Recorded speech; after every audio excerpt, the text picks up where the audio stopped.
Modern China feels inevitable now, a manufacturing giant, a one-party state, a geopolitical rival to the United States, the factory floor of the world. But none of that was guaranteed. The China we know was not born naturally out of ancient civilization or communist destiny. It was born out of victory in a brutal civil war, and in our timeline, that victory belonged to Mao Zedong. In 1949, Mao's forces defeated Chiang Kai-shek's Nationalists on the mainland, proclaimed the People's Republic of China, and forced the Republic of China to retreat to Taiwan. So what if that never happened? What if Mao never won the mainland? What if Communist China as we know it never existed? Would China become weaker? Would it become freer? Would it still become rich? Or would the entire modern world lose one of its biggest engines of manufacturing, revolution, and geopolitical gravity? Because that is the trap in this question. A lot of people hear "no Mao" and imagine a happier, simpler China. But history is rarely that generous. To make this scenario work, we do not need Mao to vanish from history completely. We just need him to lose. The Chinese Civil War still resumes after World War II. The Communists are still powerful. The Nationalists are still flawed, corrupt, and exhausted. But this time, Chiang Kai-shek's side does not collapse completely. The Nationalists hold key northern and central corridors, consolidate enough military support, keep their logistics from imploding, and prevent total communist victory on the mainland. That means no People's Republic of China in 1949, no communist state ruling from Beijing, no nationalist retreat to Taiwan as the defining fact of post-war Chinese politics.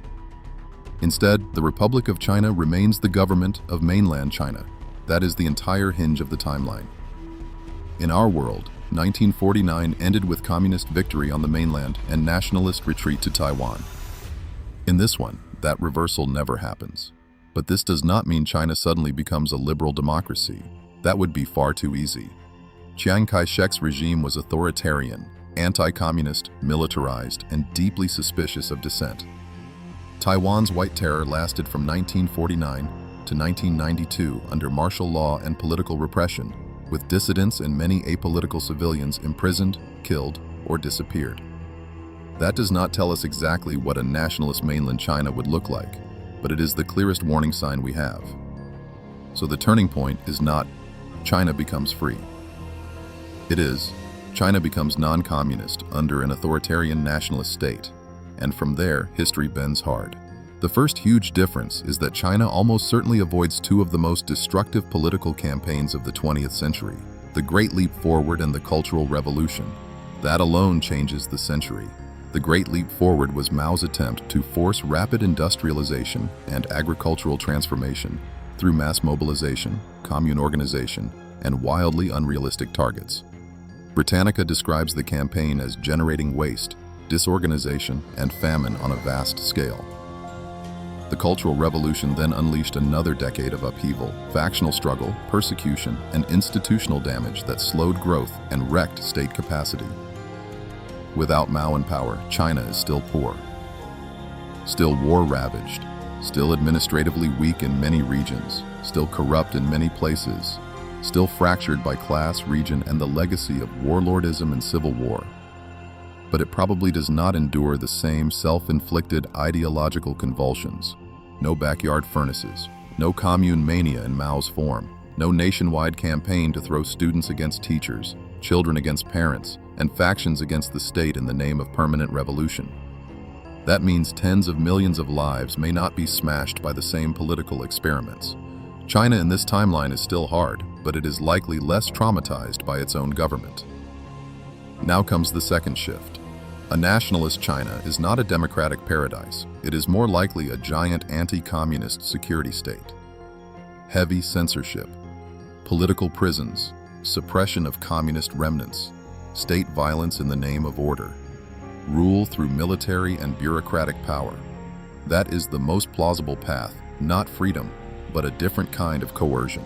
Taiwan's White Terror is the strongest real historical clue for how KMT rule behaved when it felt threatened. But that still matters, because it is a different kind of authoritarianism. Maoism was not just repressive, it was transformative, mobilizational, and periodically self-destructive. It repeatedly tried to remake society at once. A mainland nationalist regime might be brutal, corrupt, conservative, and paranoid, but it is less likely to launch something on the scale of the Great Leap Forward or the Cultural Revolution. So China may become a hard state, but a more bureaucratic one, a more police-heavy one, a more anti-communist one, a more conservative one, less fever dream, more prison file, less endless campaign, more permanent control. That is not a moral victory, but it is a very different history. This is where the episode gets really interesting, because a lot of people instinctively assume that is too simple. The China that became an export giant was not built only by Maoist central planning. Its explosive growth came much more from the reform era after 1978, when Deng Xiaoping pushed decentralization, rural reform, external opening, and a much more pragmatic approach to development. Britannica notes that Deng instituted decentralized economic management and policies that sharply increased output, while World Bank work on China's reforms argues that productivity growth stagnated in the pre-reform era and accelerated after reform. China's GDP then grew at very high rates for decades after 1978. So a non-Mao China might still industrialize. It might even industrialize earlier in some sectors. With US backing, Japanese trade, overseas Chinese capital, and anti-communist strategic support, a nationalist mainland regime could evolve into a huge nationalist developmental state with some features people now associate with Taiwan or South Korea. Not fully free, not fully open, but intensely focused on infrastructure, export growth, industrial upgrading, and state-guided capitalism. That means the world might still get cheap Chinese goods, just from a very different China. And that may be the most surprising answer in the whole episode. Mao did not create the possibility of a strong industrial China by himself. He created one path to it, a brutal, revolutionary statist path. But it was not the only conceivable path. This is where the scenario gets less comforting, because no Mao does not mean no repression. A mainland nationalist victory could bring mass purges of communists, labor radicals, student activists, rural organizers, and anyone accused of helping the revolutionary left. It could preserve emergency rule for decades. It could keep the secret police powerful. It could normalize prison, surveillance, and censorship as the price of anti-communist unity. The White Terror on Taiwan makes that possibility hard to dismiss. Even on an island, the KMT maintained martial law and a repressive internal order for decades. On a mainland the size of China, the machinery of anti-communist control could be even larger. So yes, China avoids Mao's specific catastrophes, but it may inherit a different ugliness. More prison than mass campaign, more police than ideological frenzy, more bureaucratic repression than revolutionary chaos. Here is the second cost. Mao's rule was catastrophic in many ways, but it also attacked old class structures with enormous violence. Landlord power was broken. Traditional hierarchy was assaulted. Old elites were not merely weakened, they were targeted. Without a communist victory, some of those structures may survive longer or mutate instead of being smashed. That means a nationalist China might be more commercially dynamic in the medium term, but also more socially uneven, more open to capital, more tolerant of older property concentrations, more dependent on regional notables, military brokers, and established business networks. In other words, China may become richer earlier in some places without Mao, but also more unequal in visible ways.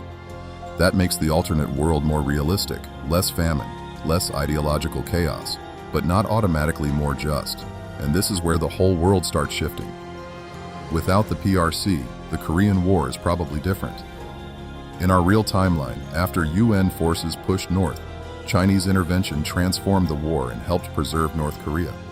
Britannica is explicit that China sent a major force into Korea and that its intervention was decisive in preventing a simple UN victory. Without a communist mainland China, that intervention becomes far less likely in the same form. That means Korea might unify under the South, or the war might end much faster. Or at minimum, North Korea becomes much less secure. The broader Cold War in Asia changes too. No PRC means no communist China as a revolutionary pole across Asia. No Maoist mainland backing movements in the same way. No Sino-Soviet split in the form we know, because there is no communist China to become both Soviet ally and later Soviet rival. Britannica's Cold War material and the Sino-Soviet rupture both rest on the existence of Communist China as a major actor after 1949. So the map of Asian power changes. The United States likely looks stronger in East Asia. The Soviet Union loses one of the biggest strategic prizes of the century, and revolutionary movements across Asia, Africa, and Latin America lose a major symbolic center. No Mao victory means no Mao as global icon of peasant revolution. That changes not just states, but imaginations. Now comes the long shadow. Because if Mao never wins China, then modern China is different. And if modern China is different, the whole world is different too. Start with China itself. There may be no PRC in its current form, no Communist Party ruling the mainland as the uncontested political center, no Mao cult, no Cultural Revolution memory sitting at the center of state legitimacy, no 1949 national founding myth in the form the People's Republic uses today. Mao's real victory is what created that state and that narrative, then Taiwan. The Taiwan question as we know it, PRC versus ROC, split sovereignty, island democracy facing mainland pressure depends on communist victory on the mainland and nationalist retreat to Taiwan. Britannica's history of Taiwan makes that sequence explicit. Remove that sequence, and one of the most dangerous flashpoints in East Asia may look completely different. Perhaps Taiwan remains part of a nationalist-ruled China. Perhaps it gains a different regional status later. But the familiar PRCROC standoff is no longer the central structure. Then the economy. The world probably still gets a giant Chinese economy eventually, but not necessarily through Maoist foundations followed by reform. More likely through earlier commercial pragmatism, stronger links to non-communist markets, different property arrangements, and earlier integration into capitalist production networks. That means globalization might still end up with a Chinese manufacturing core, but the ideological meaning of that core changes. Instead of Communist China that learned to use markets, it may become authoritarian nationalist China that industrialized inside the US-led world. That is a completely different symbolic century. And then there is ideology. Without Mao's victory, Communist China never becomes one of the central political facts of the modern world. That changes how anti-colonial elites imagine development, how revolutionaries imagine peasant war, how the global left imagines anti-imperial struggle, how the global right organizes anti-communist containment. In short, China would still matter enormously, but it would matter differently. So what happens if Mao Zedong never wins China? China does not become simple. That part matters. It is still huge, still wounded by war, still politically hard to govern, still vulnerable to authoritarianism, still burdened by corruption, inequality, and elite conflict. But the mainland probably does not become Maoist. That means no PRC in the form we know, no great leap forward in the form we know, no cultural revolution in the form we know, and probably no exact path to modern Chinese power through Maoist revolution followed by post-1978 reform. The strongest growth phase of real-world China belongs much more to the reform era than to Mao's most radical years. So the final answer is not no Mao, no strong China. It is more interesting than that. Without Mao, China may become less revolutionary, less traumatized by self-inflicted catastrophe, and perhaps earlier integrated into the capitalist world. But it may also remain more conservative, more unequal, and more openly authoritarian in nationalist rather than communist terms. And because China changes, the modern world changes too. A different Korea, a different Taiwan question, a different Cold War in Asia, a different global left, and a different supply chain empire at the center of globalization. Mao did not create modern China alone. But if he had lost, China and the world would almost certainly not look the way they do now. So what do you think? If Mao had never won the Chinese Civil War, would China today be freer and richer or just a different kind of authoritarian giant? And how different would the world feel without Communist China at the center of the last century? Drop your thoughts in the comments and tell me which what if we should tackle next.